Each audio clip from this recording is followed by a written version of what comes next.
Very good then. Well, let's go ahead and get started. We'll talk some Poe. So as far as Poe goes, my specialty in literature is America of the 1800s. That's what I did my doctorate work in. So I've actually done a lot of work with Poe as far as my own writing goes.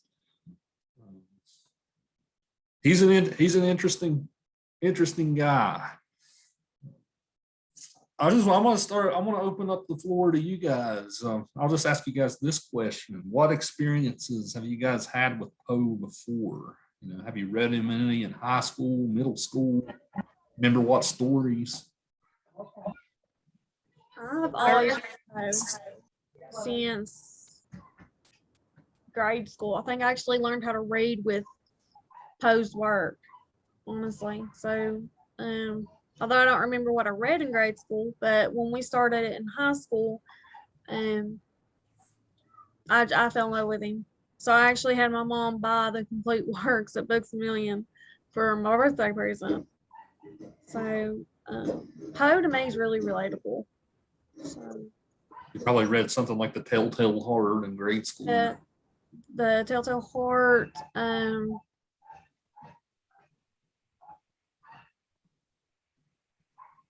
I can't remember. There was one that my dad read to me at night. I cannot remember. It's one of his longer versions. Nice. I cannot remember that one. Very good, and lots of experience reading them. What about the rest of you? I actually the project my freshman year. I was in English honors. Me and my partner, we were reading The Telltale Heart.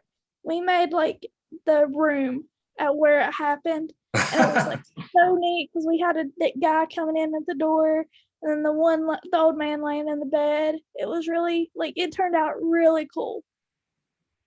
I would have liked to have seen that. That sounds awesome. It was. Yeah. I saw you were going to say something a minute ago, Taylor Thacker. Growing up throughout middle school, I think is the first time I heard of Poe, and high school. I don't remember a lot of the stories that we went over, but I'll never forget any of the ones of Poe's. His always stick out to me. Right. Had you encountered any of the ones we read today before? The first one was The Telltale Heart. Right. And I still remembered it word for word. That's very good. When I was in the 7th grade, it was the first time that I was introduced to Poe. We did The Pit and the Pendulum, and then they followed it with The Telltale Heart. And I just remember how his writing just seemed kind of morbid a little bit to me, at that age, because, my parents had kind of sheltered me, and I wasn't allowed to watch scary movies or anything like that. So whenever, we covered his stuff, it was just kind of dark, and it was definitely an experience that I didn't forget from that on.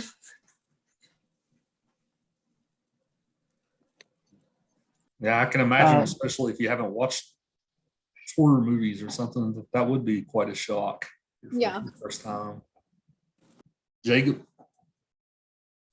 As a younger guy, I used to be really into poetry. I started with Shel Silverstein. I had a teacher that really pushed Poe on me, and one of my favorites was always Annabelle Lee. I like the short stuff. Yeah, that'll be Annabelle Lee's on our next Monday, I think. We're doing that in the Ravens, so we'll get a little taste of his poetry next week. So your teacher sounded like she had good taste. So very cool. Others of you want to share your experiences, or have you had experiences? I've never really enjoyed reading Poe, but I absolutely love the dramatic readings, listening. It's actually how I listen to the Telltale Heart, or I listen to it for this. I can't remember the guy's name on YouTube, but he did a fantastic job bringing up the old, I guess that era's accent. You know, they spoke a little differently back then, and of course the vocabulary was entirely differently. And I saw a link down below. I'm gonna check it out later. It was actually a 21st century rendition of what it would sound like if someone were telling the story today. I'm gonna check that out later. But I always thought the readings really cool. Couldn't read them myself. It's hard to stay focused on them because of the vocabulary, but I like it. Yeah, I know the great actor Christopher Lee. He played Dracula and stuff in the 50s and 60s. He has this like voice you can't forget. I know that he does a lot of narration. He did a lot of narrations of Poe stories and stuff. So you could probably find those on YouTube. Yeah, I definitely encourage you guys to listen. You don't to audiobooks and stuff like that if you find it helpful. Especially when we get to Lovecraft. Lovecraft's a lot harder to read than Poe. So I definitely encourage an audiobook with him. If listening helps. Okay. Very good. Anybody else want to share before we dive into the nitty gritty?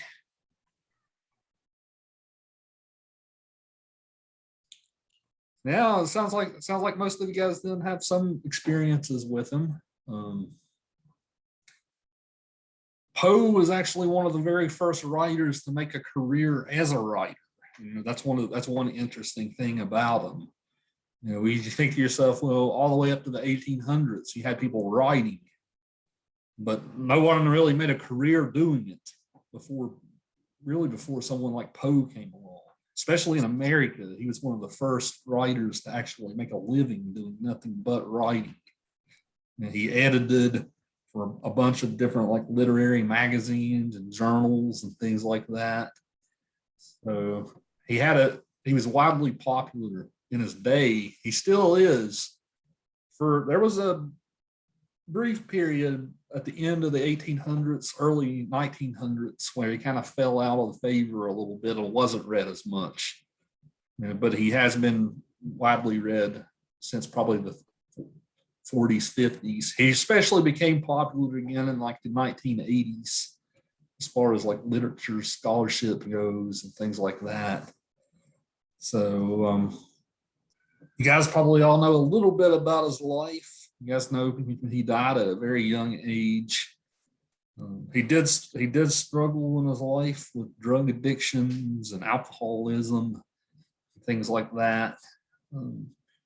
Whenever we talk about Poe, though, like sometimes a fallacy we will make, sometimes saying that his own problems might have led him to coming up with some of this crazy stuff that he came up with, right? We got to be a little careful about that just because we don't know what was going on in his mind necessarily at the time he was writing. But I know, Jacob, you said a second ago you like psychology. There's lots of ways that we can bring psychology into talking about Poe and his characters, and maybe even speculate a little bit on why that some of these characters are written the way they are. So he did die at a very young age. He died penniless. So he was his cause of death ever confirmed, or is it still just he was found sitting on a city bench in Baltimore dead. So there's actually some conspiracy theories about it, like what his actual cause of death was. But they said it was consumption. I read once that he was screaming out a certain person's name in the streets the night before he had died. It was like some random name. I can't remember if it was Reynolds or something like that, but he was screaming out their name and nobody knew who the person was that he was hollering for. So I think it was clear that he had mental health issues to a certain extent. Right. Yeah, it's hard to say. There are some people who do think he was murdered. They made a really terrible movie a few years ago. I I think that was like an Edgar Allan Poe meets Saul type of movie. You guys know what I'm talking about? The Raven. The Raven, yeah. Yeah. Yeah, it kind of dives into a little bit of the conspiracies about like why Poe was murdered, why Poe died early and stuff. Wasn't he a massive critic too in his time? Like Oh yeah, a ruthless critic. Oh yeah, he reviewed a lot of other stories that were coming out. You know, the pre-Civil War period was almost the birth of short fiction, especially. Americans helped pioneer the short fiction genre. Some of these Poe stories you're reading, especially Irving, Sleepy Hollow from Monday, some of these stories you're reading are some of the very first examples of short stories. You know, before that, even the novel, the longer sort of form, that only started up in the 1700s. You know, before that, there was really only poetry and drama as far as literature, as far as what we think of as literature. In the 1700s, the British and the French invented the novel. In the 1800s, the Americans invented the short story.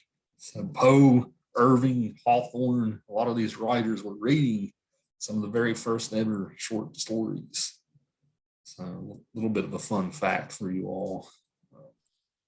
You know, I think one of my favorite things about Poe is the tone that it can be read at is a lot different than most short stories. Most short stories, when you're reading it, it puts you more into a happy, fun-feeling mood. Reading Poe, I always end up angry and sickened, and you know, it's one of those you can feel the bite on the end of your tongue while you're reading. Right?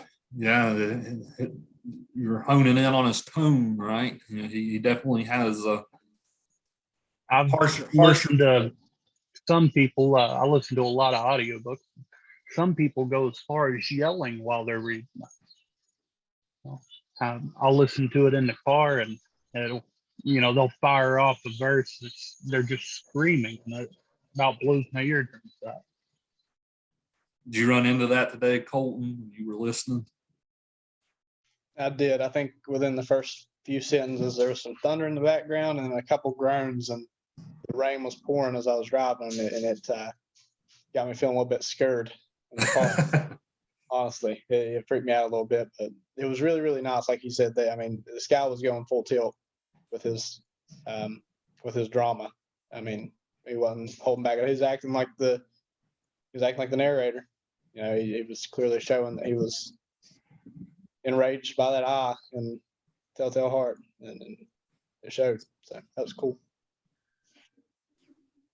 When I went from Irving to Poe, I almost forgot to switch my mindset, because knowing how Poe is and how he writes, I was saying in that same mood that Irving gave off, and I was like, wait a minute, this ain't making a bit of sense to me. So I actually had to fix my mindset to Poe to actually understand the first story that we had read, and I was like, I can't do this like this. It made no sense. You actually put yourself in that mindset of Poe. I was getting nothing. I get what you mean. I went from listening to The Black Cat to The Imp of the Perverse. And, you know, The Black Cat, he's talking about murder and ends up killing his wife. But then in The Imp of the Perverse, it's more of a confession. He's more just trying to explain it. It's a lot flatter, which doesn't have as much emotion to it. And it was really hard for me to pay attention to the Imp after listening to The Black Cat, because The Black Cat, you know, he's almost mad. You know, he's at this point, the cat's driven him to the point of lunacy.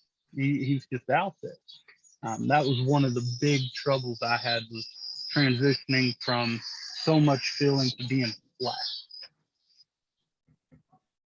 Yeah, the Imp of the we'll talk once we dive into the specifics here in a minute. We'll talk about that. Imp of the Perverse is kind of like a philosophical essay almost, like on why we do things the way we do. Leads into I signal. listened to it 6 times today.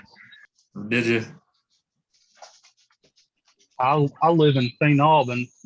I've got courses in Logan and Williamson, so it's a hour and a half drive, to school, and then an hour and a half drive back. So I listen to all of it on the way to school. Yeah, it's a little bit on like why people do the things they do. Like, and then a murder just so happens to take place in the story. That's kind of how the Perverse is. I'm interested to hear you guys here today, especially on what you guys think about how that ties in with the Black Cat, because both that idea comes up in both stories. I'll be interested to hear what you guys have to say about that. Irene, you said a second ago that transitioning from Irving to Poe is interesting. One thing that I want to introduce to you guys is this the use of the narrator in these stories.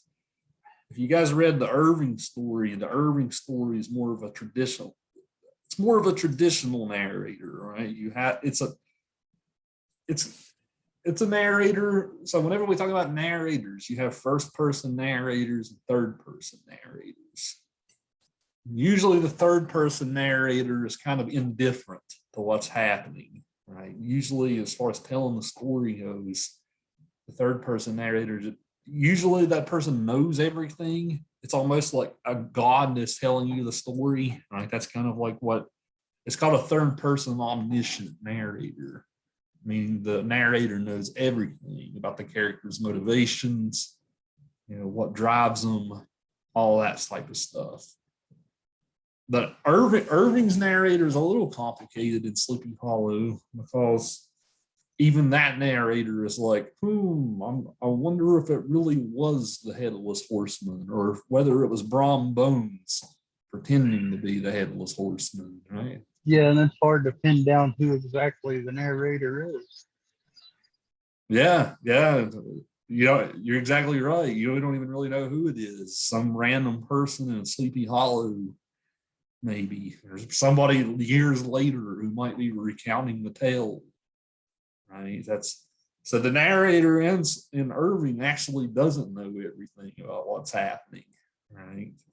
And the way that it was trying to describe like the setting, it was kind of like when Irving wrote it, he had wrote it in different times. Like, it was not just a sit down, okay, I'm gonna write this novel, I'm gonna tell the entire story in one sit down. No, he's like done it in different seasons or something, because it was like something he was physically seeing, not something that he was trying to persuade others to see in the novel.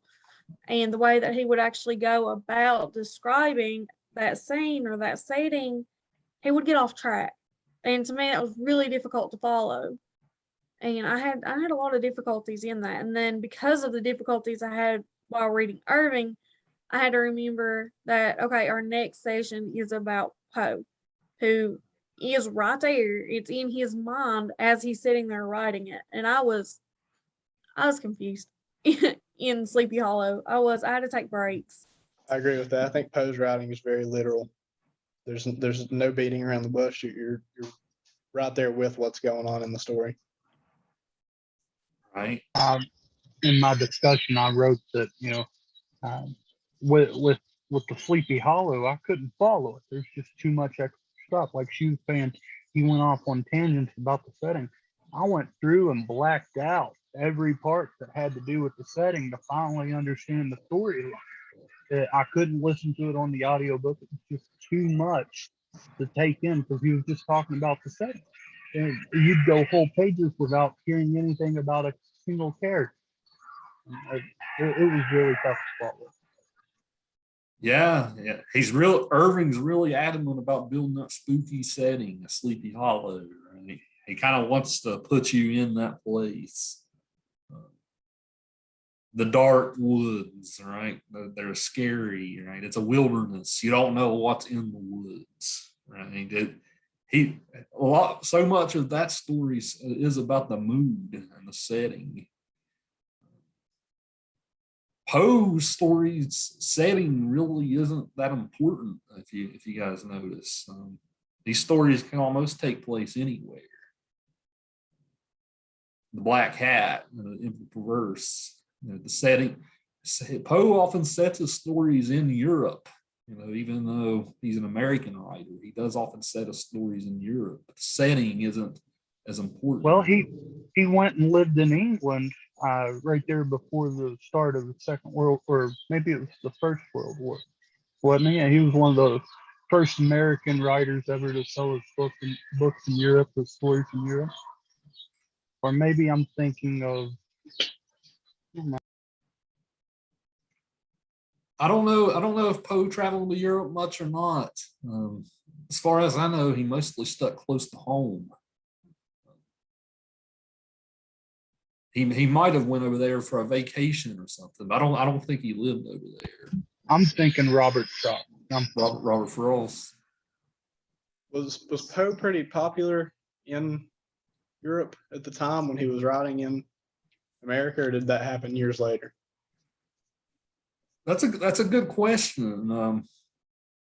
I would actually have to look that up as far as how much he was actually read in Europe. I feel like I read something that he was pretty popular in Europe, but I didn't get a time frame on it. So I mean, that could have been decades after, but I could understand why his writings would be more popular over there just because of the way that he writes. It's a little bit harder for America. Decades later, of course, like if you're talking, like you said earlier, 40s, 50s, 60s, around that time era, I feel like Europeans would have a much easier time grasping what he's saying with the vocabulary that's being used and the time and everything versus what we do here. Yeah, I know that.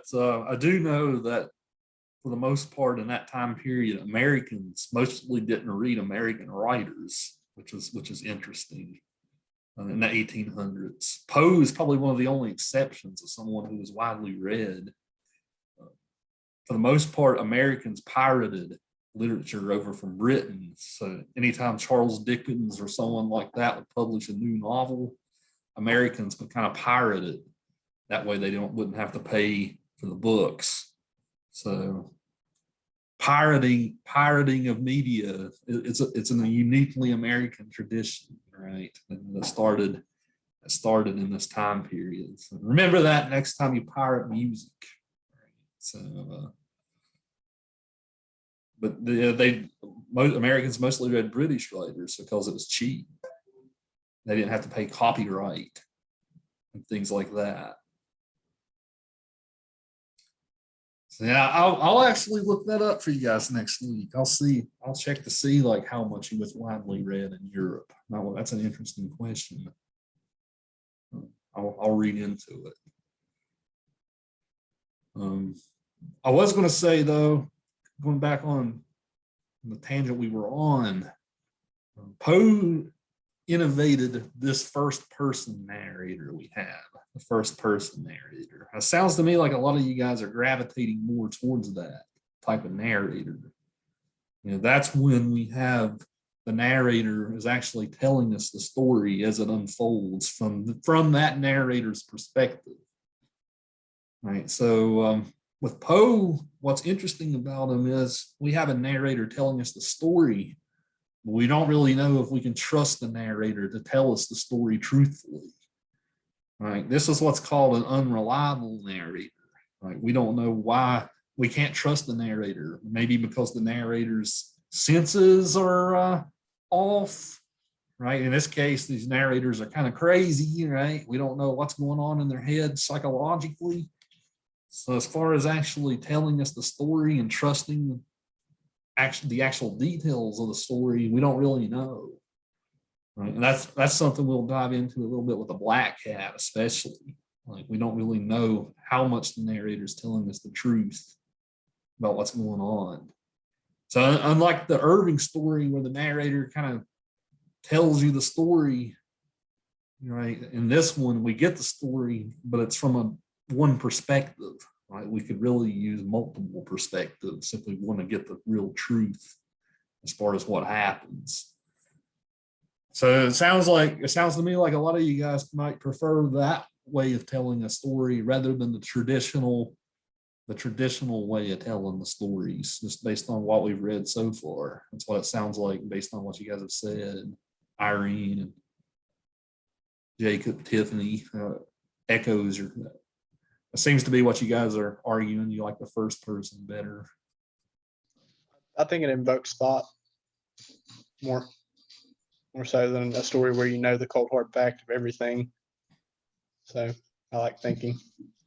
I think it, it really matters on the characters and what's going on in the story. If it's a huge story and there's lots of characters, a battle or something's going on, yeah, third person is really helpful. But whenever it's something personal and whenever you really need that emotion to be able to understand what's going on, and you really need to be able to get inside the narrator's head, first person is just the way to go, especially with horror and stuff like that. It leaves a lot up in the air for you to think about. I think personally, the first person can be sometimes creepier in a way, just because, you're in the mind of this person who's crazy, or is he crazy, or, so it's just a lot to think about. Yeah, that goes along with feeling the emotion of the author and the narrator. If you think of first person, I mean, you can see it right there, and you can actually feel what the author's feeling. And in Poe, that's how I view him, as first person, opposed to other stories or novels that I've read. It's just, I like Poe so much that I would put him as first person, because then I can actually stop and think, like, did he actually do this? I mean, is he crazy enough to do this? I was gonna say the same thing. It's almost like I can't disconnect him from the person that's telling the narrator. I can't disconnect him because I almost feel like he's got 1,000 personalities run through his head, 1,000 scenarios at all times, and he was that type of man that may have been disturbed, or he may have been a genius. And it's I think it's hard to distinguish him from the narrator. So sometimes I'm reading, I'm just like, yeah, it's him talking. He killed somebody, and it changes nothing at all in the story for me. I mean, it's still an amazing story, and it still invokes thought. But I agree with what you're saying. See, I also agree with that, because I feel like in the stories like the Black Cat, he went so into detail about it, like of how to like kill somebody, how to put them in a wall, and it's kind of creepy. Yeah, and then he followed that with the Telltale Heart also. Exactly. Because he says he had nothing against the old man. He had nothing against the cat. The cat was his best friend. And it's like everybody that he's like get near him, any little slight thing that he did not agree upon, he'd just kill him. Right. And then he'd have that split second of remorse, and then he's like, oh, I gotta hide it. Nobody can know. But then he ends up telling anyway. In the Black Cat, did he even have much of a split second of remorse, or was it straight to getting rid of the body? I feel like that was like, not when he murdered his wife, but then because he wanted to kill the cat. Though. Yeah, he wanted to kill the cat, not his wife. Right. So with his wife, he didn't have no remorse, but he did have that few minutes to ponder of where am I going to put her, but then where's the cat? I want to kill it. Right. But really, he didn't even have a split second with his wife. It was more of hiding it so nobody would know about it. But did he actually feel guilty, or is that what he wanted us as the viewers to think? I think that's what he wanted us to think. Like, I don't know, because right before it, he's like, I didn't mean to, but I'm not really mad about it. Right. He's not sad about it. Like, he really didn't care. Yeah. That is the ego. Right. I don't know if I agree. I don't really think it's about the act itself. You read a lot of Poe, murder's just murder. Heinous crimes are just crime. It's more about him uncovering the blackness that man taught. He's really trying to get out what drives the criminal and what drives you to do the perverse, what drives you to take that act of murder. It's not about the deed, it's about your mindset. I can agree with that. What's going on in your heart. I think it takes the Sigmund Freud with Sigmund Freud talking about the id. I guess that's how it's the same thing in Christianity too. When you go into religion, you have sin with the fall of man. You know, we're bad people. We're born bad. We want to do those bad things, and we don't know what it is that drives us to that. I think Poe really expresses that in all of his writings, that we have that little step that we take where we're like, this feels good, I'm going to do it. But he just goes a lot deeper than stealing a pack of bubble gum in his stories. You know, Well, if you read the Imp to Perverse, it kind of goes along with, if you would have read The Black Cat, The Telltale Heart, and then the Imp of Perverse, it kind of explains how he actually felt. Right. Right after the acts. Because if you would read it the way I did, I was like, okay, wait a minute. But then I just finished The Telltale Heart, and I was like, well, if I read that way, then it tells him after it happened. And it's like, well, man has this in them, but it's what you do with that feeling. And he just didn't care. He just killed him because he had a glass blue eye. Or he killed him because, well, he was chasing down a cat. So yeah, I can go with that. Yeah, I agree with you. You know, he mentions what's going on in the external world, but the majority of these stories is all internal thinking. Mm-hmm. Yeah, I invite this question for you guys. Even today, if we want to think about Poe's influence, think today about like even the true crime genre of documentaries and literature that's out there today, right? You know, so many people are interested in getting into the minds of like killers and stuff, right? That's why you see all these documentaries about people like Ted Bundy or John Wayne Gacy or someone like that. There's a question for you. Edgar Allan Poe was writing about the same time that Jack the Ripper was prevalent in England, wasn't he? A little bit before. Yeah. I think Jack the Ripper was late 1800s over in London, but a little bit before. Yeah. Or do you guys like that kind of stuff, like the true crime documentaries? Yeah. Well, you dive. I think that humans, where we are that way, he knows we're that way, and that's why he's even writing about it, because it's not that it tempts your brain, but it gives you that satisfaction of knowing why people feel the need to do bad things. Some people it's all the way to the level of murder. Some people it's down to, you know, parking in a fire lane and getting away with it. And yeah, you're able, when you're so interested in the true crime stuff, you're able to jump into that and tap into that energy that those guys have, and I would say it almost satisfies a hunger in human nature. And I think that that's why society is so obsessed with horror, why they're obsessed with true crime, is because it allows you to tap into that human nature without actually going with the act and doing it. So Almost live vicariously, right? Put yourself in that person's mind. It's a thrilling thing in a way, right? That's why it's entertaining. But the rest of you guys, any of you guys watch this type of stuff on Netflix and whatnot? Recently, Ted Bundy. It was yes. very interesting. So why do you find him interesting?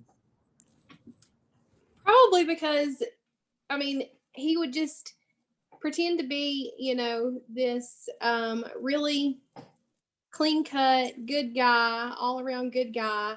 But like he had this twisted mindset towards women, like where he wanted to be in control.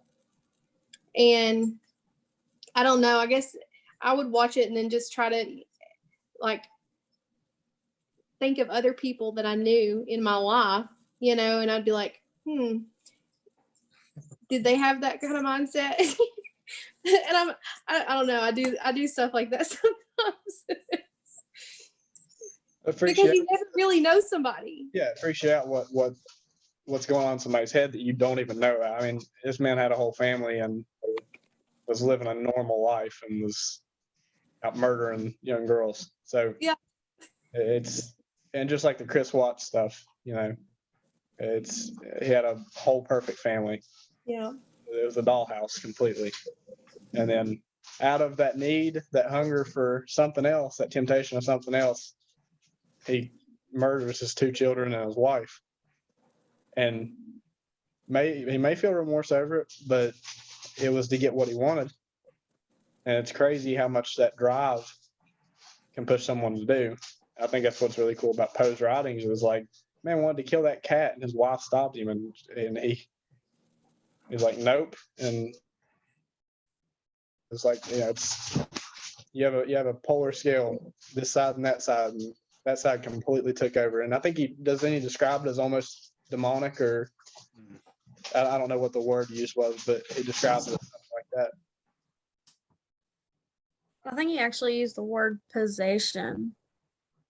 And that's why he felt he was just possessed with the anger. And I think that's what he described in almost every pre-murderous thing he done. It was the possession of the alcoholism or the ill that he felt. Yeah, I'm looking at the page now on the story where he kills her on the black cat. It's page 11 of the PDF. He says, uplifting an axe and forgetting in my wrath the childish dread which had hereto stayed my hand, I aimed the blow at the animal, which of course would have proved instantly fatal had it descended as I wished. But this blow was arrested by the hand of my wife. Goaded by the interference into a rage more than demonic, I withdrew my arm from her grasp and buried the axe in her brain. She fell dead upon the spot without a groan. Then he talks about how he conceals the body. So yeah, we don't even see remorse here. Like, Okay. so yeah, he says it's even more than demonic, right? I think that's why I really like that story, was because, like you said, we don't know all the facts. The man could have had borderline personality disorder. And I even wrote on my notes here that, was there even a cat? Was there even a second cat? Was he having a schizophrenic episode? We don't know any of that. And I think that's what's so cool about that story, is that it invokes so much thought. Yeah, let's dive into you're leading us on a good path here. Let's dive into that and see what you guys think. First, so diving into the specifics of the black cat. One of the very first things that the narrator does in the story to kind of set it up that he's unreliable is talking about his drinking problem, right? His alcoholism. I'm going to ask, so I'll read the passage for you, and then we'll see what you guys have to say about it.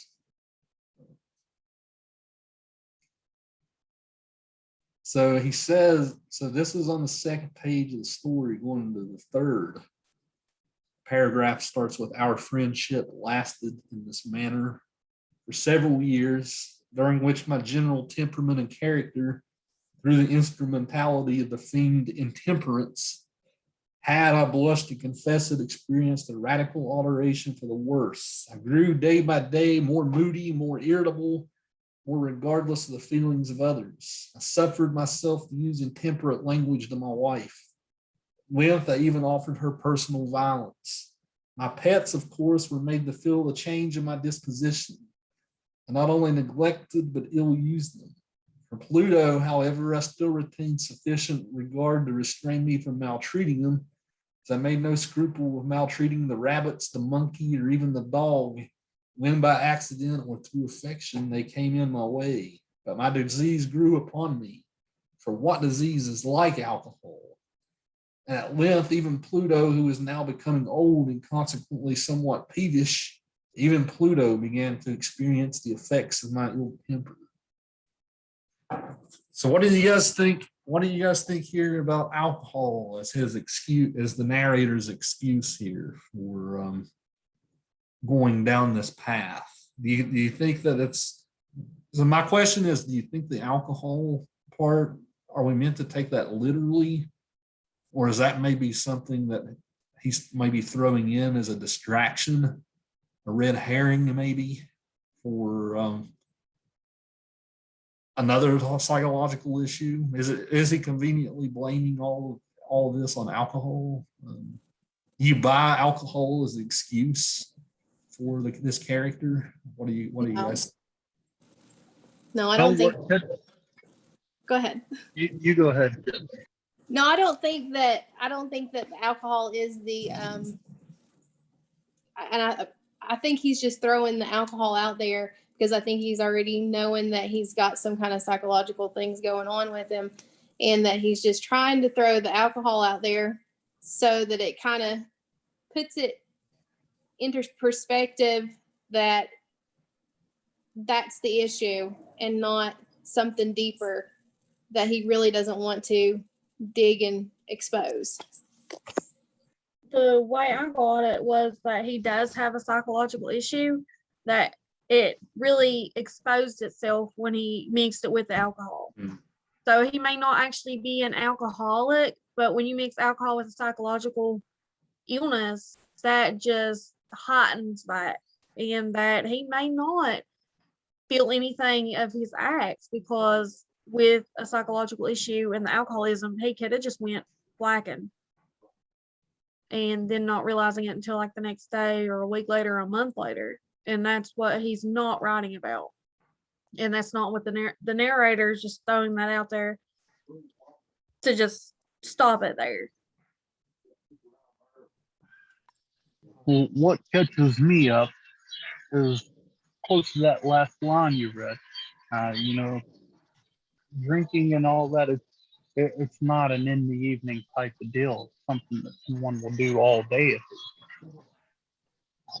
That last line you wrote, one of my haunts about the town. Well, a haunt, that implies that he's there a lot, which means that he doesn't spend very much time at home. And as close as he was to his cat before this, something has happened to take his time away from the cat. He's no longer spending as much time at home. He's drawing away from his wife and his pets. And coming home, he's being more violent. Well, violent, even in a drunk, is triggered by something. And whenever you go and you think about this, he's going home and he's getting angry. Why is he getting angry? I think it's a lot to do with maybe he's got a mistress, or maybe he's just not wanting to be home. Maybe it's a money issue or something like that. And it's really driving him to be angry. It's something that's triggering upon him coming home. That can go along with a depression. A depression would, after being married, that's when he starts, getting angry. The narrator puts in the alcohol.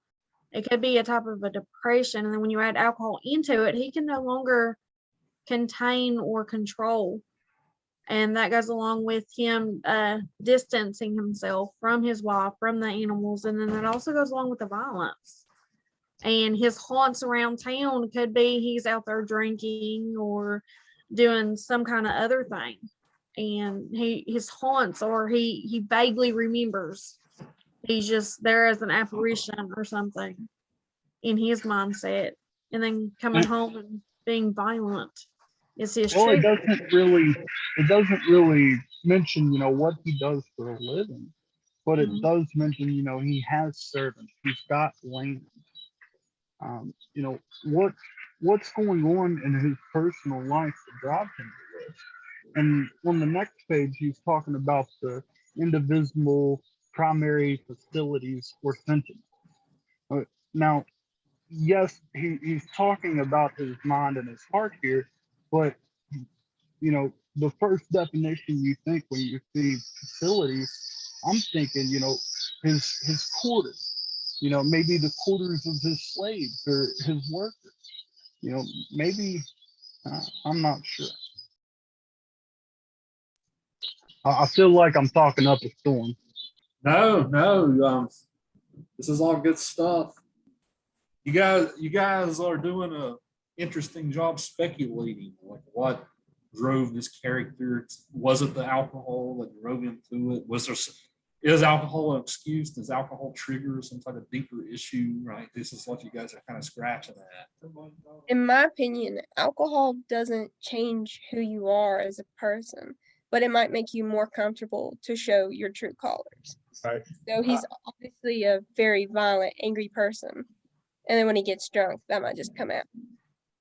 I was going to say that I think that there's a possibility that the cat could have been used as symbolism as the last bit of sanity that he had hanging on. And that's why he wasn't mean to the cat, the very get-go. That's why the cat stuck around. Then whenever he finally had enough of it and the sanity was gone, that's whenever the act took place.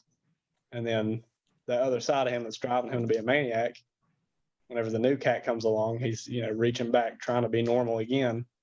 And he's like, I don't like this. That polar side of him that's saying no, that you're crazy if he's got a psychological issue, wants the cat gone.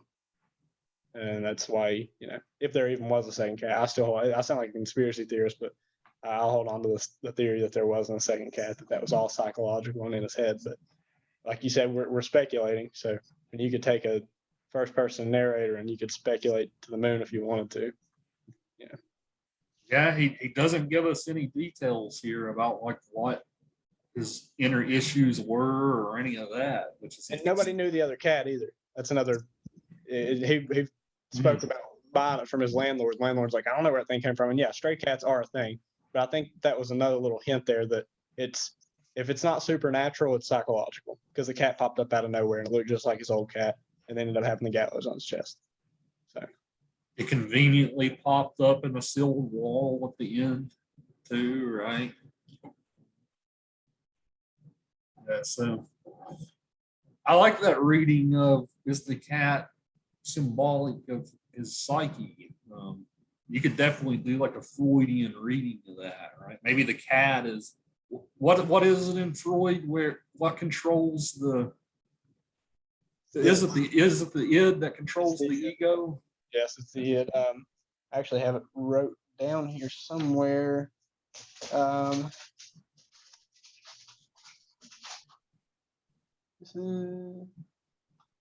can't read my own writing hardly. But yeah, I wrote about Sigmund Freud because I read an analyzation of this was actually going into the imp of the perverse.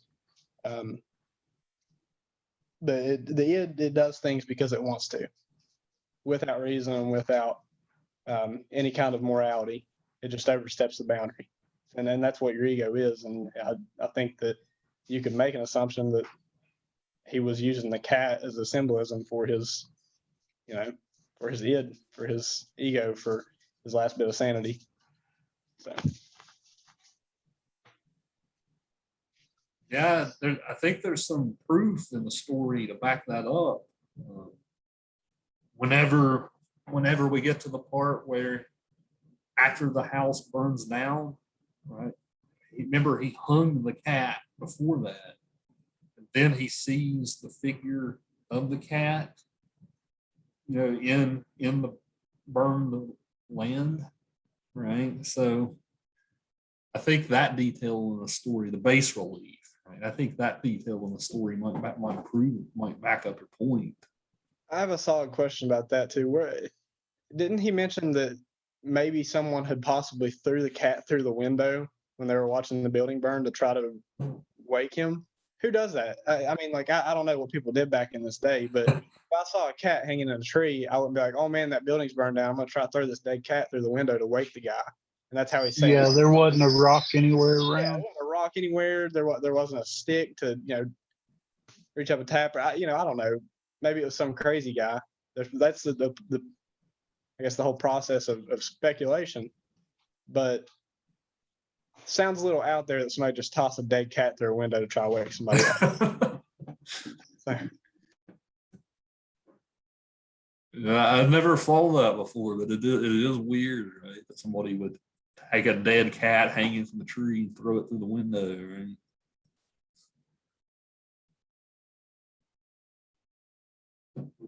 I'm trying to read here to see if the part does it say that they threw it through the window.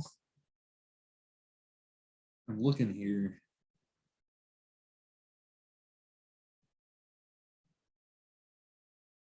Yeah, he does see it though. I think he assumed it. I don't think that there was a literal, like, yeah, that there, I think, you see here. The passage, I'm sorry, is on page 7 about Yeah, I got about seeing the gigantic cat. The impression was given with an accuracy truly marvelous. And then by someone of whom the animal must have been cut from the tree and thrown through an open window into my chamber.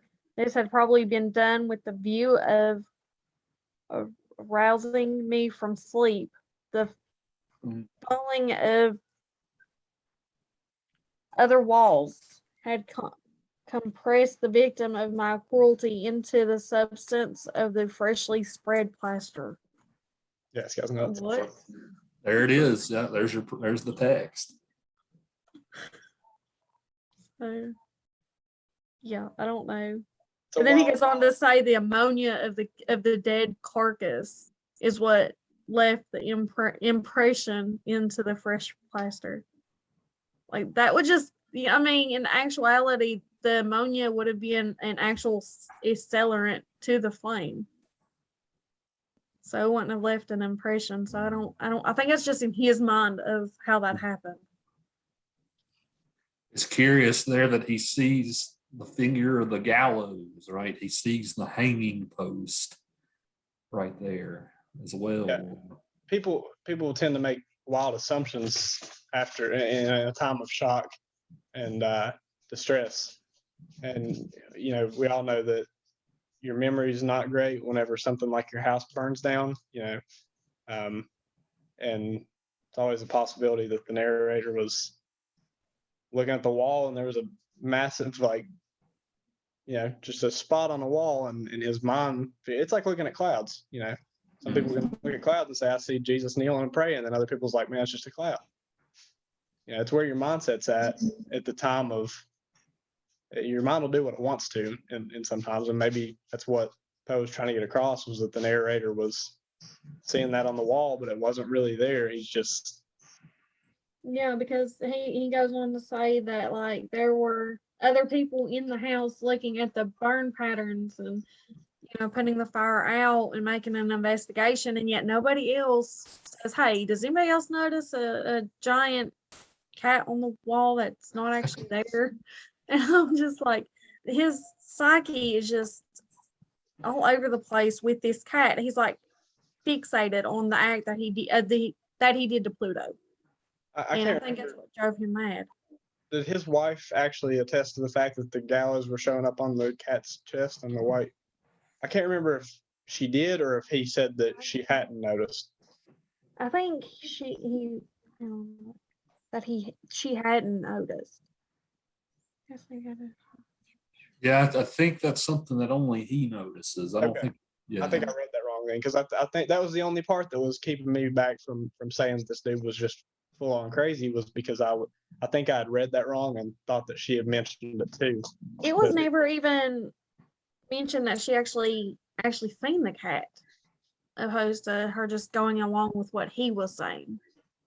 That's true too. You got a lot of people that, to ease the mind of someone that's schizophrenic or has psychological issues, they want you. If someone's having a bad episode in front of you and they're saying, there's something standing right there, they're not typically going to say, dude, you're nuts, you're crazy.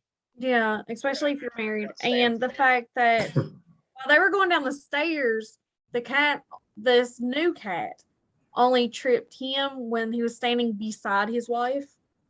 I mean, wouldn't his wife have tripped out and start screaming if she was about to go down or if he was about to go down?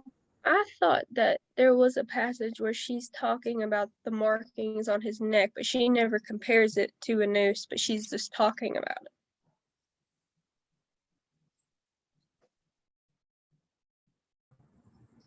I'm glancing through myself. I am too, because that got me. I'm not for sure, but I do remember because I read through it and then I listened to somebody after.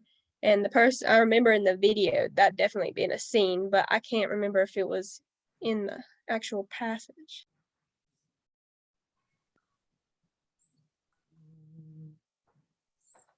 see. He does say that the wife does like the new cat, I think.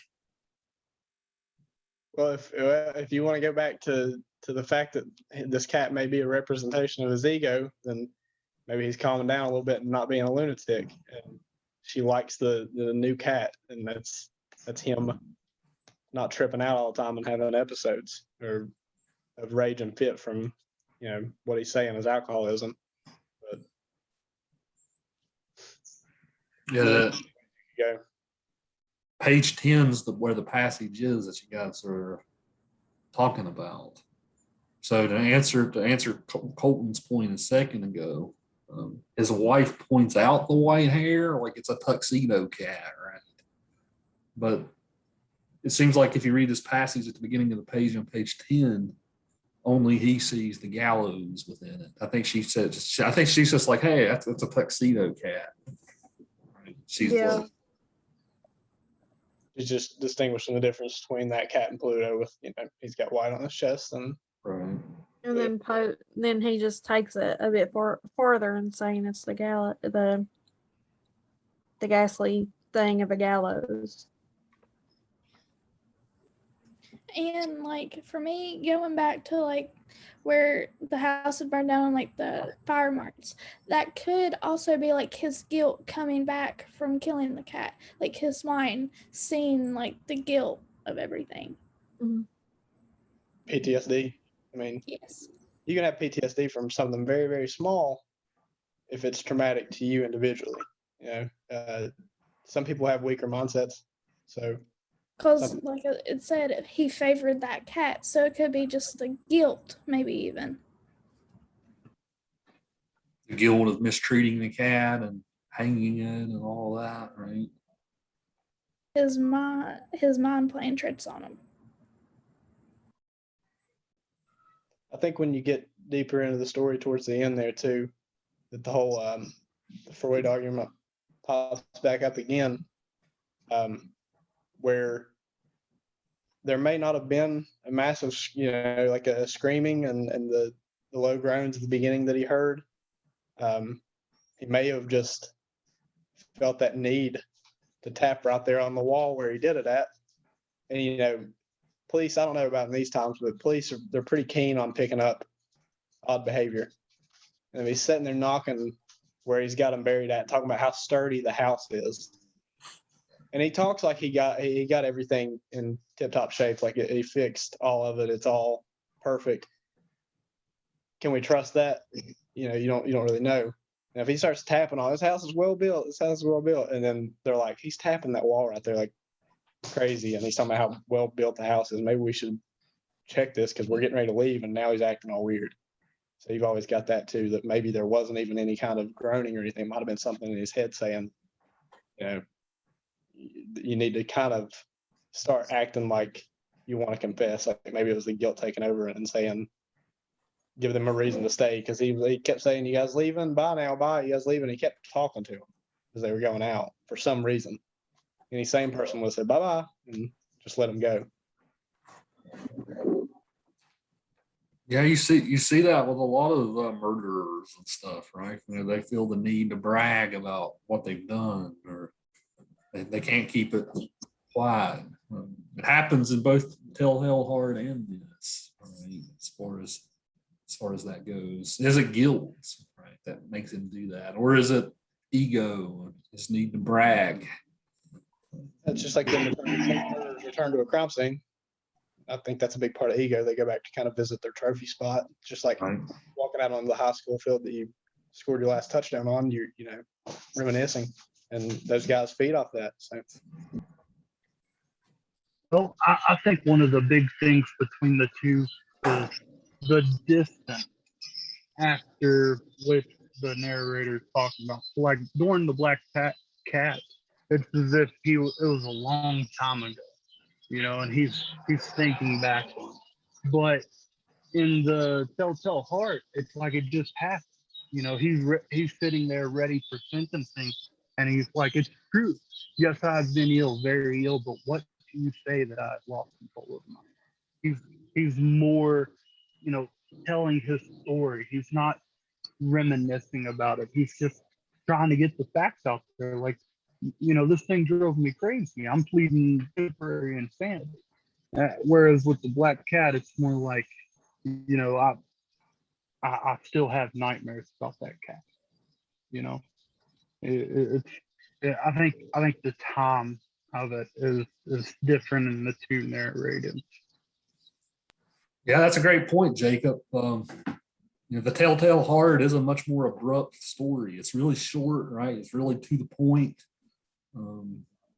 It happened, like we don't get much of the planning or whatever. It happens right then.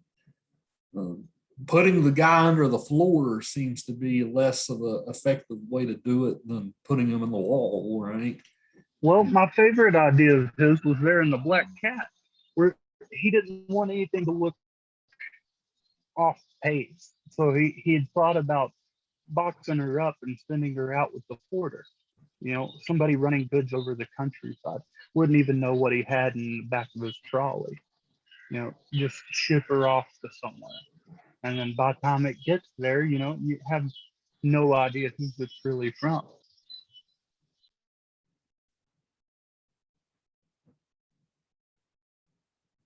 Yeah, the time difference. You're right. He is reflecting more in the Black Cat, whereas in the Telltale Heart, it's more he just did it. It's instant guilt.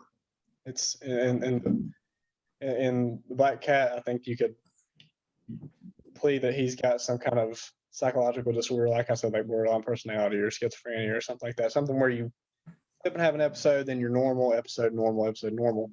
And then like Jacob said, in Telltale Heart, it was just this moment of, I'm going to go and hurt this dude straight up. His eyes aggravate me. And no rhyme or reason why. It's just, like you said, he could plead temporary insanity on something like that. There was no premeditation. I mean, there was meditation. I mean, watching him for 7 days. Yeah. But it was all over this random factor. There was no kind of alcoholism that was driving his instability. It's like in the Telltale Heart, we're reading his journal with the blood still in his hand. Like that's how soon he wrote it. Like he didn't take no second or nothing. Like he put him on the floor, went straight to a book and just wrote of it, of the act and everything. So why he would want to remember something like that's questionable with his psychological issues, but that does scream, I got problems. Well, at the end of the story, he actually confesses to the police. And so he's in jail somewhere. Does he have a diary? It sounds like it. But I still feel like it's more of a confession, putting it down for like the court. But I think the Black Cat is more like a diary.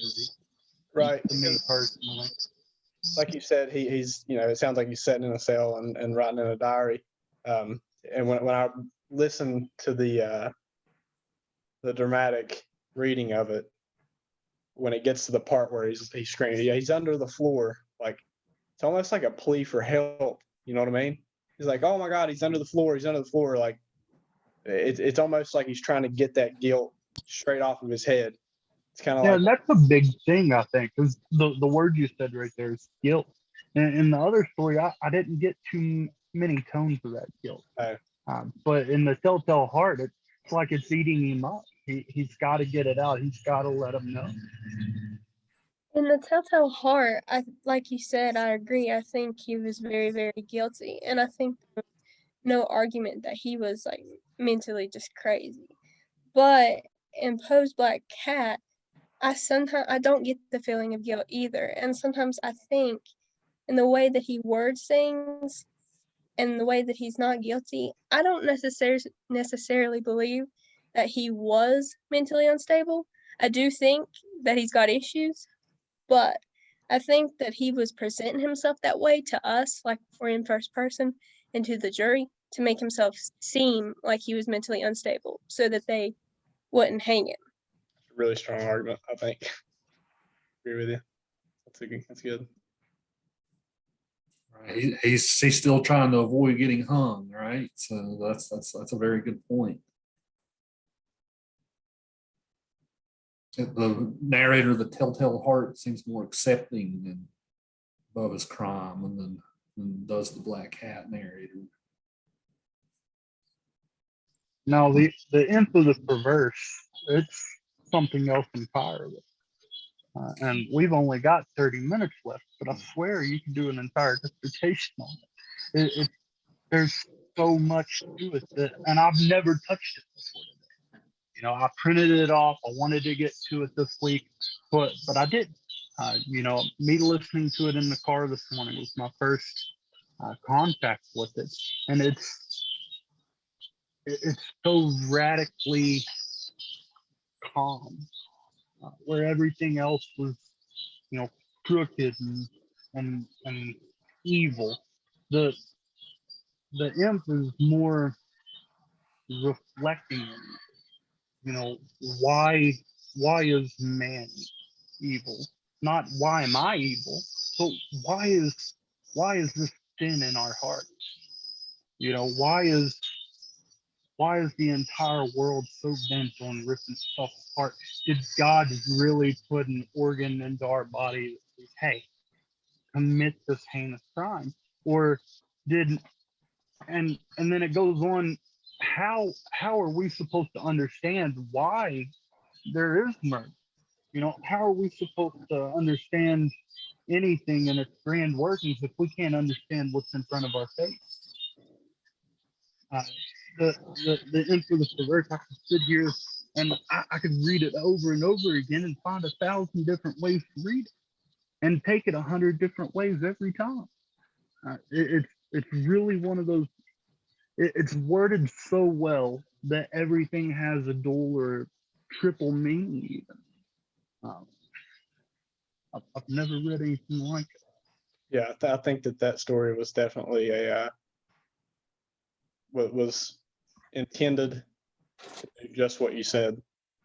I think that was Poe's whole point of writing that story was, I'm gonna drive people nuts with this. It may have been one of the first pieces of literature outside of the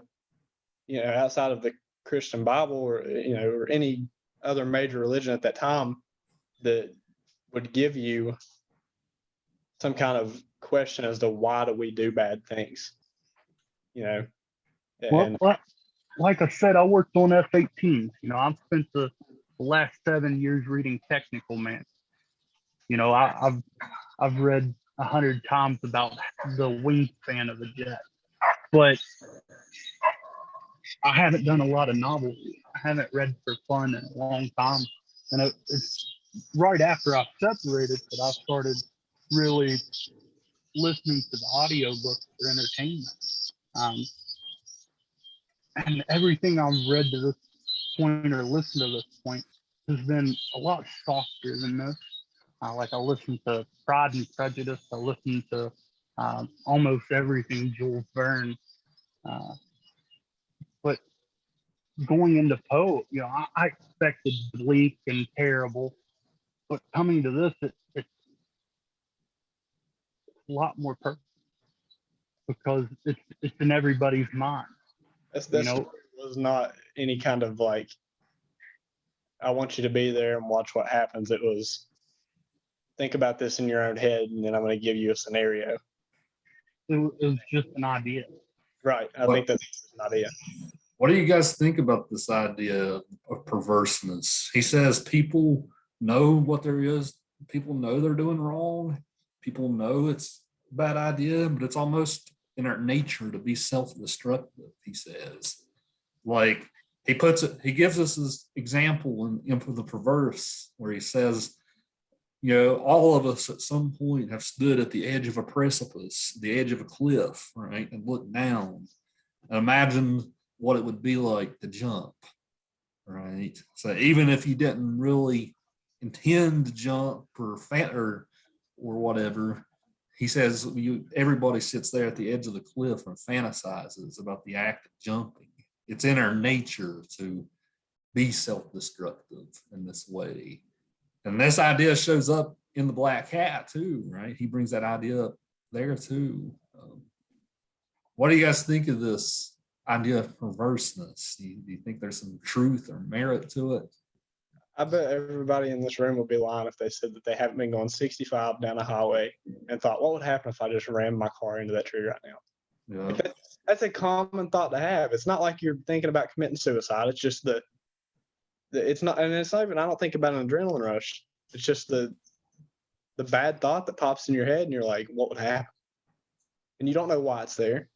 And I mean, and for the answer to your question, I'm of Christian faith. So I think the fall of man caused it, a million different ways that you could try to prove it. And I think it will never be cold hard fact. I think it'll always be theory, but that's my theory is just through the fall of man when in the Garden of Eden.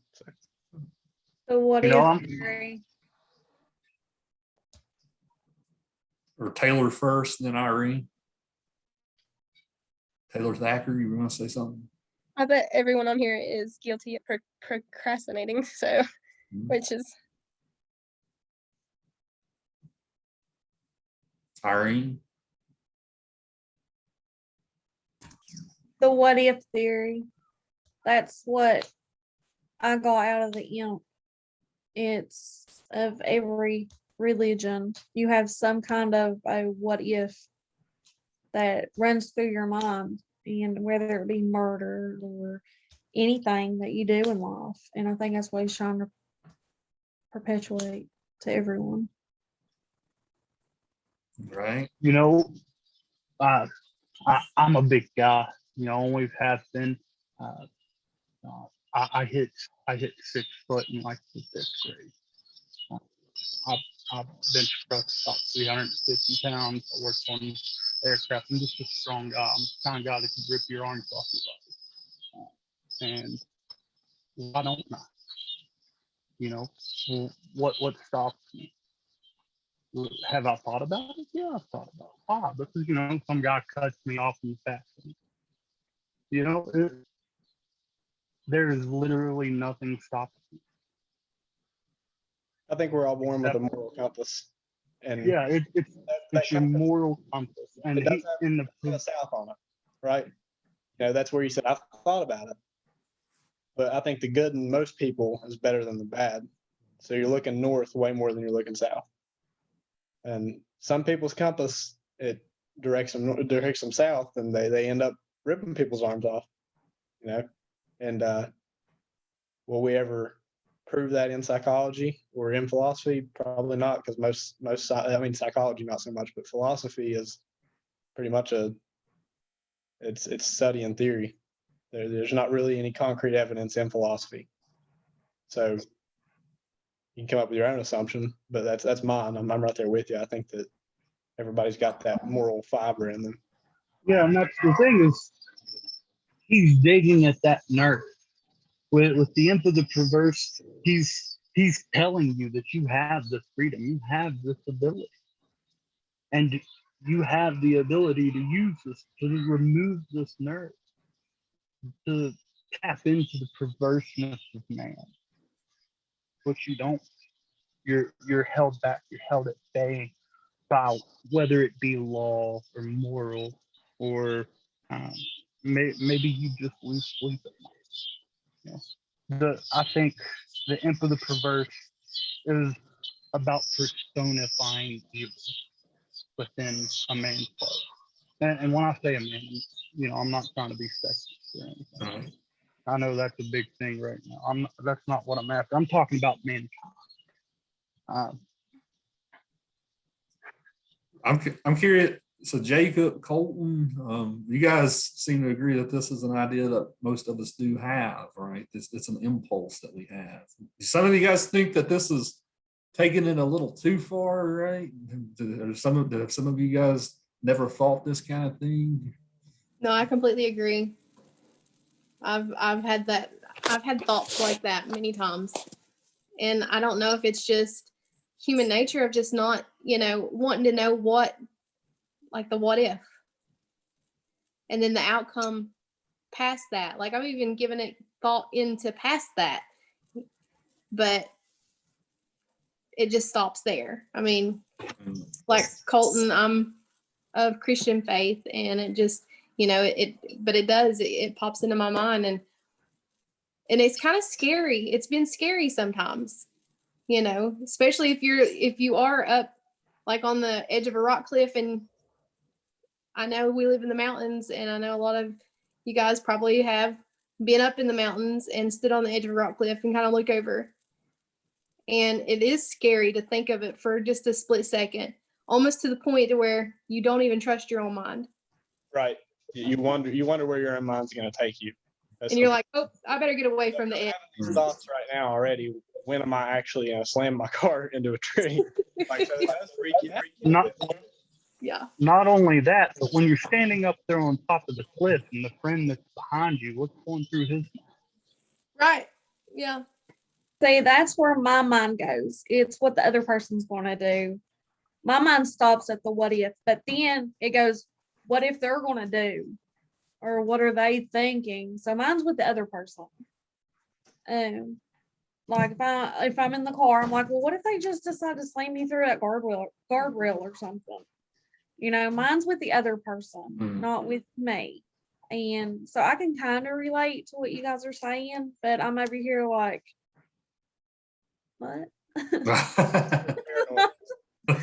What? Paranoid. I'm paranoid too, so I'm kind of on both sides of the spectrum there. I freak out when I go to movie theaters. Freak out when I go to concerts. Always wondering, there's 5,000 people in this concert arena. One of them's probably on the bad side of that moral compass right now.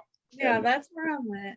Who's going to make the decision that I always think about but never act on, or that people think about but never act on? So I'm very, very paranoid. So I'm right there with you.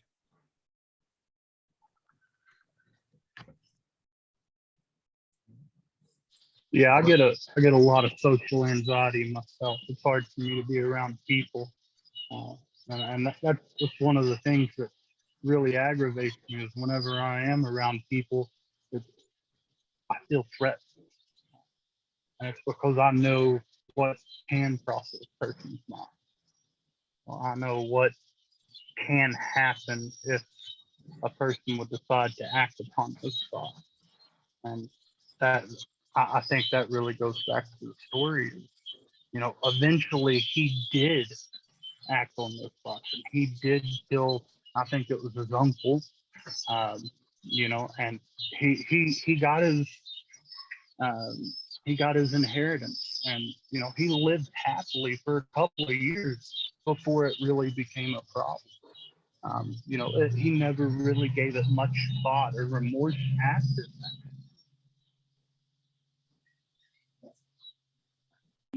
And how did he? Wasn't it with a poisonous candle? Was that the? Yes, it was with a candle that gave off a gas. And so that gives you the thought too that it wasn't malicious. He wasn't. He had no intent of bashing the guy's brains in. It was just a means to an end. Right. He needed that thrill, and he obtained it with that, without it getting messy. Without, it's like, you guys probably watched Dexter before. I don't know how many have watched Dexter, but Dexter had a thirst to kill people, and he achieved it by doing it the most just way he knew how to. In this story, that was probably the cleanest way that he knew how to. He didn't want to get messy with it, but he wanted to do it, and he did it, and the id took over, and he done it. So yeah, because it even says that he did not spill a drop of blood, which if it was for malicious purposes, he wouldn't have cared. He would have cut off arms and legs and heads and just didn't care about. Yeah, didn't want to be a criminal about it. It was just a means to get the eye to quit looking at him. And then he didn't want him to live without an eye because it wouldn't have killed him. He went as far as to cut off his head, and then his arms, and then his legs. So. Yeah, the gas was a perfect crime then, right? I mean, they didn't have the forensic tools that they have today to figure this type of stuff out. So yeah, it is from God. Or what is that, Jacob? A visit from God. Yeah. I love that part. Actually, I'm glad you said that. I completely forgot about how they classified his death. I mean, think about how many unanswered cases we would have now if the cause of death was a visitation from God. Sounds kind of crazy, but that stuff happened. I mean, when they couldn't come up with any kind of medical conclusion as to why the guy died, he just drifted off in his sleep and he's gone, and God came and got him. Because that was what the whole, and I wrote about that in my post on the Sleepy Hollow, was that, you know, I picked question 3 is why would it be scary to fresh America, to colonial America? Is because a lot of what our country was doing at that time was based off of Protestantism. And how long after were the Salem witch trials started up? I'm not real sure, historically sound on that, but you're in that time frame to where we didn't know anything concrete about was witchcraft real, was magic real, and if you heard a little tale like that, it would shudder you. You know, you would freak out because we didn't know what was going on back then. Well, our communication networks were really down. Like Professor was saying, there nobody was really writing it, and if they were, it was songs and poems. You know, the highway of information belonged only to the rich and powerful. You know, books were expensive, so the only kind of real information you got was word of mouth, and it's easier to tell a story about a witch than it is to explain thermodynamics. Right.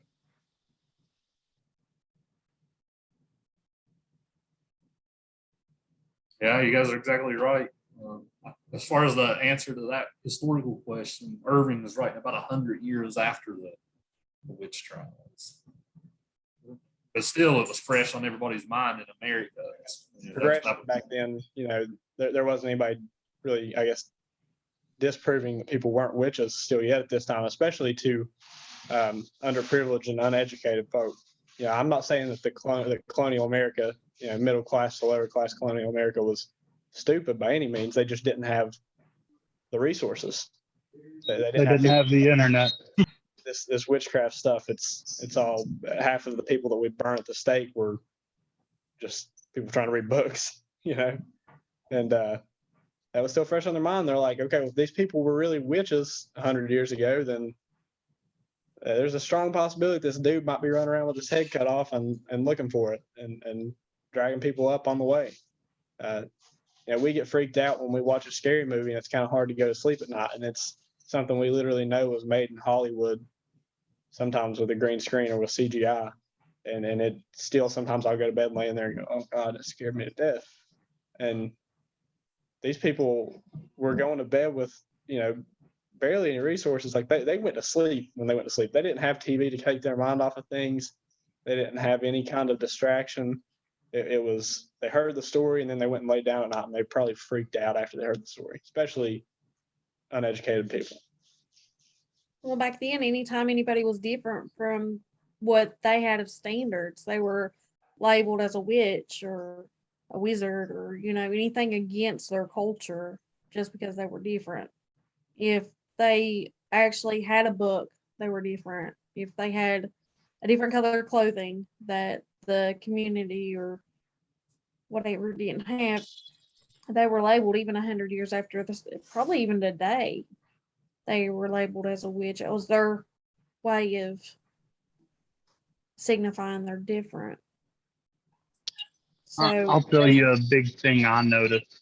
You know, we're from West Virginia. We've seen darkness, and you know, we've been in the hills and in the woods. When I lived in Virginia, there were cats out there from California that never seen real dark. You know, when we were out in the middle of the ocean, no light for hundreds of miles around us, that was as dark as they've ever seen. Never seen anything close to it. You know, when things go, explain it with a light on it. But when you can't see 10 feet in front of your face, it's a little harder, especially if you've never heard of it or don't know anybody that has heard of it and you can't Google it. You know, what does a boon sound like?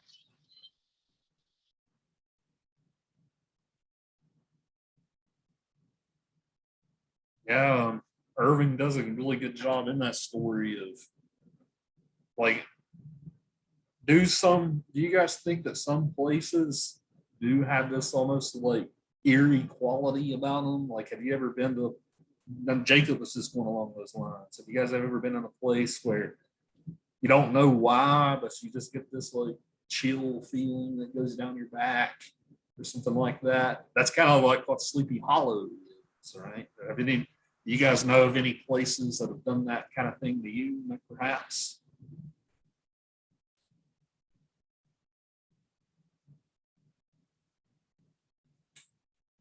Any spooky places where maybe you know something bad happened there, or maybe you know that has a history, right? Have any of you guys ever? It's you just don't know. I mean, unless you've been there, you don't know. I love the spookiness of it. That's why I kept begging to go back. It's just something, and the only light you would have, literally for about 5 or 10 miles, would be the campfire.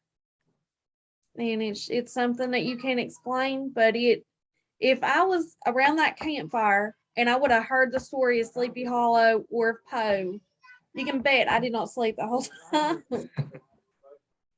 Because if a bush rattled or a tree limb fell, I'd probably book it out of there. One of the, Go ahead. I was going to say, one of my favorite Halloween haunts around here is Lake Shawnee in Mercer County. Any of you guys ever? The old Amusement park. yeah, amusement park. Yeah. I've not been there. It's on my bucket list for West Virginia. There, I really want to see that. Is it pretty eerie? Like when you step out there, can you actually like feel it in the air? Yeah, I get that feeling. Of course, if you go there, you learn that there was a Native Americans massacred a family on that land like 200 years ago, and then when it was an amusement park, like several kids died, like really accidental deaths and stuff. But now the whole place is like decayed, like the Ferris wheels got like a lot of moss on it where it's all decayed. Like it just has a spooky, eerie feeling when you go on it. So the place I thought of when you asked that question was it's really different from what both of you guys said and different from Sleepy Hollow. I used to go to church in Hillmawson in Logan, and the downstairs of the church freaked me out so bad. It was the wood panel walls, the blue carpet, and the very, very slim hallway. But it was a long hallway, and there was a door every 4 feet symmetrical with the other side. And something about that place, it was unsettling. I mean, it was in a church, the basement of a church. Shouldn't have been, but something about it was really, really unsettling to me. I don't know if I got freaked out in there once as a child, and that memory just stuck with me.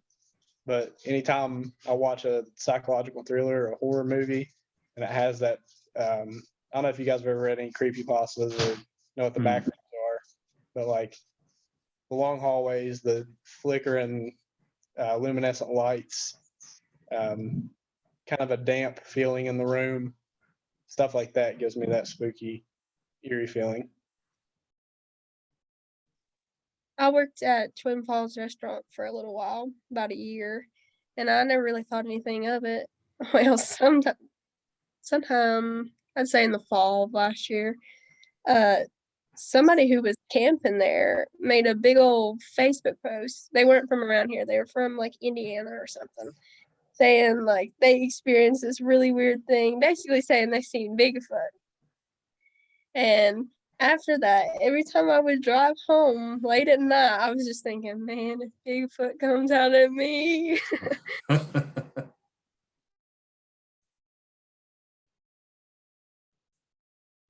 That's pretty funny. I hadn't heard about that. That's funny. I mean, as a kid, whenever we were driving home when it was dark and you're looking out the back seat window, I'd always think about the Mothman. Is the Mothman going to jump out at us? So I get that. I was right there with the Mothman. Every time I'd see a lot in the distance, my big thing was fireflies, because you know how they look, or moths even, because where they fluoresce in your headlights. I'd start screaming. And that went all the way up until I was in my late teens. I think I was probably like 16 when I quit. I'd always scream and say the Mothman's going to get me. something. So when we'd go on trips and stuff, we had to stop at night because nobody could see me screaming. So also back to an actual creepy place. We used to go to places when I was young and stay weeks and weekends. It was my aunt's house, and she lived in Summersville, and she lived on this farm, and she didn't have no animals or anything because she got too old to take care of them. And it was kind of creepy at night. Like I'd always want to go up on the top of the hill and just look at the city lights and stuff, and it'd look years away. We would not look close. And then we went to my cousin's house that lived in a holler. And when they turned their lights off and stuff, there'd be no lights. And you'd walk up that mountain and it'd just be eerie. Like you think that there's gonna be like a panther with mountain lion with a bear all mixed together, and it's gonna come and get you. So it's funny, like at night, how your mind plays tricks on you. Whether you've heard it in a story, in a legend, something that your family's passed down, and then what your own imagination creates, which kind of can go along with Poe. Because so like pretty much everything in our life we can relate back to what he writes, and I didn't realize that until just now. It's crazy. He's more philosophical than I ever thought he was. Yeah. Yeah, that's exactly why I give you guys the imp of the Perverse story, just so that you can get that extra flavor of them that you might not have had before. The philosophical Poe. That seems to be some of your guys' favorite story of the lot. I know Jacob, that seems like your favorite of the lot that we read. Loved it. Good. So to cap class today, I want to preview you guys for next week. Next Monday for the short response, we're going to do Poe's famous 2 poems, The Raven and Annabelle Lee. Okay, that'll be your 2 Monday. Annabelle Lee, it is a Gothic poem in a way. It is and it isn't. It's both romantic and a little spooky, I think. So I'll be interested to hear what you guys have to say about that. The Raven, everybody knows the Raven, right? Quoth the Raven, nevermore, right? So I'll be interested to read your guys' thoughts on that. Next Wednesday in our Zoom, we're going to do a couple more Poe stories. I always like to spend 2 weeks on Poe in this class because he's so important. We're going to read one called Ligeia, one called Fall of the House of Usher. That's one of his most famous ones. And William Wilson. So, yeah, you're going to get another bit of flavor of his types of stories next week. William Wilson is about a doppelganger, right? When you see someone who's like your shadow self or whatever. Fall of the House of Usher is kind of like a spooky haunted house type of story. Ligeia is a story about a guy as he goes insane.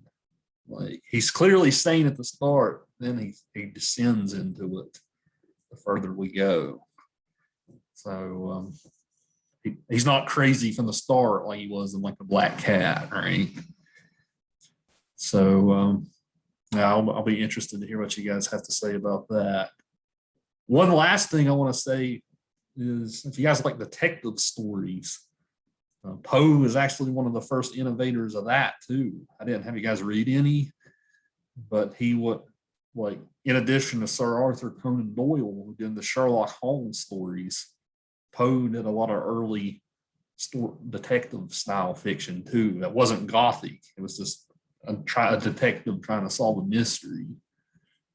One of the great ones is called The Purloined Letter. If you guys are interested in reading on your own time, I would recommend that one, The Purloined Letter. Really good early detective story. So yeah, great class. I had a blast. This was a fun 2 hours. We had some good discussions. If every class is like this one, it's going to be a fun semester. So, yeah, so I'll look forward to seeing you guys again next week.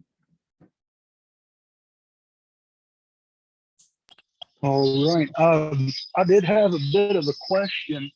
Okay. How would you feel about pushing this back another hour? Do it from 7 to 9 instead of 6 to 8. I'll leave that up to you guys. And what do you guys think? I'm okay with going a little bit later. You think you could do, Jacob, with 6:30 be okay? Yeah, I do have kids, and I was from work after 5, so I walked in the door at like 5:57 today, so Yeah. I can get some extra time. I mean, if you want to go to 7, that's fine with me, and of course up to everybody else too. Well, that would work for me too, because at least the 7 or even 6:30, because my husband don't get home until about 6:30, so that would actually calm down to where I can actually, pay a bit of attention. You guys don't have to see my mom faces because my kids are 3 and 4, so they're into everything. So I got a 8-year-old, a 5-year-old, a 3-year-old, and a 2-year-old. We put them to bed around 7. So I was hoping to still be part of that if we can. But 6:30 works for me. If that's what you guys want to do, we can do that. What do the rest of you guys think? Tiffany, Taylor? Yeah, I'm fine with whatever you guys. Me too. Yeah, me too. It doesn't matter. So you want to do 6? You want to do 6:30 to 8:30 next week? That's fine with me too. That works. All right. I'll reschedule the Zoom then. I might come up with a new Zoom link. I don't know if it'll make me, if I can change the one we've already got. But yeah, I'll check. We can do 6:30 to 8:30. That works. That gives me time to to eat dinner and all that too. So yeah. And All just to right. be clear, we don't have to do the discussion post, right? Since you did, you're exactly right. The Wednesday discussion post you don't have to do since you did this. All right. See you next week. See you guys. Bye. Have a good bye. evening.